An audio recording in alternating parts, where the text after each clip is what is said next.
So tanan, may gabi ka natong tanan. May gabi sa Father. Okay, pasalamatan sa natang Ginoo nga nakatambong taning Santos nga misa. Aron nato na sa siya mapasalamatan sa mga grasya katong nadawat sa nagaging mga adlaw karon nya labi na gyud sa umaabot no. Muna pasalamatan tang Ginoo, tagana tang Ginoo usa ka masipang pakpak.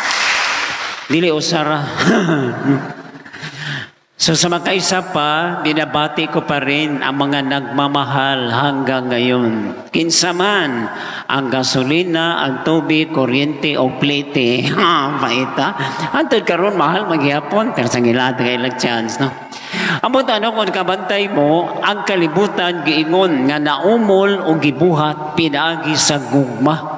Mo na nilang giingon nga ang kalibutan kuno giabug-abugan sa timaan sa gugma, gitaya-tayaan sa mga bukbuk o lama sa paghigugma, o gilumutan sa daghang handumanan sa gugma, nga bisag sa pagmanlabay sa mga katuigan, dili kini mapanas. Mo din ano, nga mga tao maghigugma ay gyud ha. Mo na nga makita nato nga bisan ato mga batan-on ha magsugod na gugma-gugma. Makakita kang babaeng batanon nga magsigig text nga magsigig katawa no mura magkilig kaayo mo sabutan na in love pero lalaki gani ang mag-text magsigig ngisi bot pasabot na siya nailad maita no maningon na pastilan ba no maingon sila nga daghan krong nailad anang I love you pero mas daghan pag yun ang nailad ka na mo text nga padung nako yan layo pa rin kaayo no maningon nga dagkang magingilad na iban mingon asa mo o sama ka saan kayo pupunta magja-Jollibee kami sa McDo di po ka kaya mingon pastila yun no ningon na lalaki sa babae day unsaon mo pang-express mong gugma kanako ningon sa babae kung mahimo pa nako i-rearrange ang alphabet ako yung itupad ang you and I. Para si kita. No? Ikaw di ay, ng sa lalaki, o ako say mag-rearrange sa alphabet, tagtangon ako tanan. Ako na labilin X and Y. Pagkalisod yun, no? Ng say ba sa paghigugma dito makasabot, gipangutan na ang babae. Saday, kumusta imong uyab?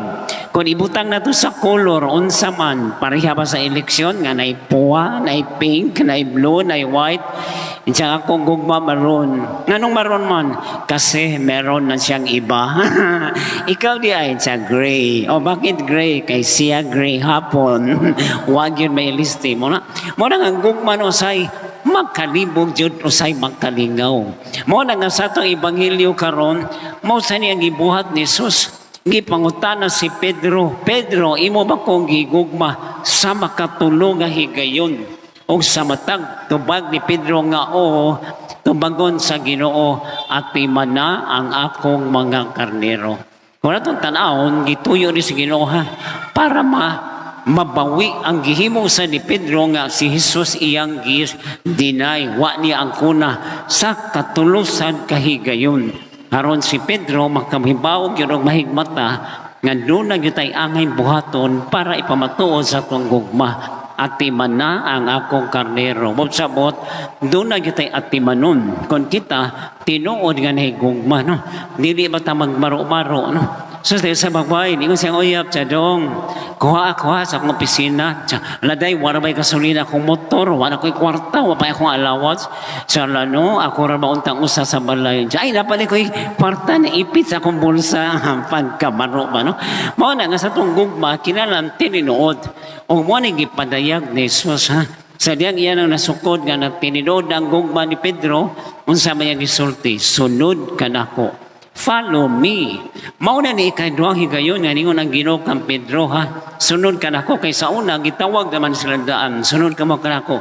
Karon ikaduang higayon kay nining higayon na gitagaan na og tahas si Pedro nga siya ang mangulo sa Kristohanong katilingban. Mao na nga siya nang mahimong unang Santo Papa, mahimong leader sa mga apostoles. Sa initaw sa itong kinabuhi, kung tagaan tagpapil, no? Pagkalisod, no? Doon na dyan mga challenge, no? Pero ang gugma sa Ginoo, maoy makapalig-on, makahatag na itong encouragement, no? Mauna, sa dihang nangisda sila, Gitabangan yun sila sa Ginoo. Wa sila ikuha. Wala mo ikuha. Sige, ari mo din dapita. Iitsa ninyo ang pukot. O sila tuod, nakakuha og daghang mga isda. Nakaingon ko siya, hala, mao kini ang Ginoo. Mura ba makaingon tatang galingon, ikaw na Jud. Kana bitaw say na magpost-post sa Facebook, no? Ng usahay pa may buong ta. Gwapa man kaayo sa Facebook. Nya pag-abot sa personal, uy, marabang sa Facebook. Ang naong murag Barbie doll. Pag-abot sa personal, murag manananggal. Ikaw na gyuday. Mga nang pastilan. No? May kay mangilad ang uban. Di sa katao, di para siya o sa kasakyanan nga private siya, sir. Abini mo, palit magtabing bag-ong sakyanan. Private car. Kaya lisod ka isa kayo sa public. Kaya daghang mga virus na basig makubit ta. Nya, sir, wapa mami kapalit. Pwede mo sakay lang sa amin. May kayo rin magpangilad. Ano? Mao na, nga ang Ginoo, ha? Sa katapusan, ato diyon naon ha?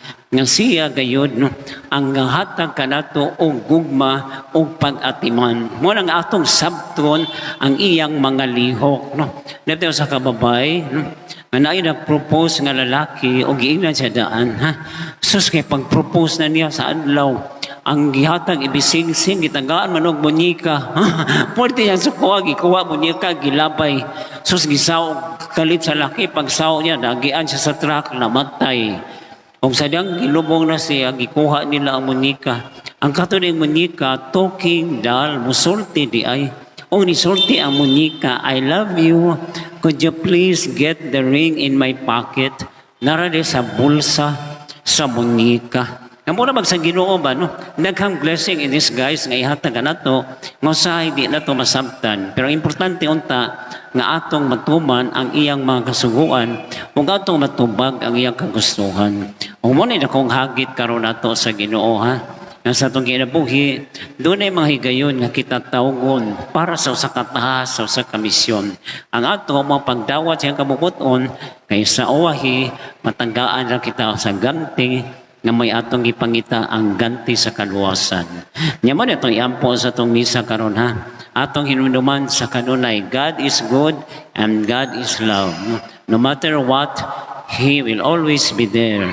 Mao na nga sa itong pag-ampo, atong pangayoon nga di ta mawad-an sa paglaom kung kanunay kitang malig-on sa iyang grasya. Amen.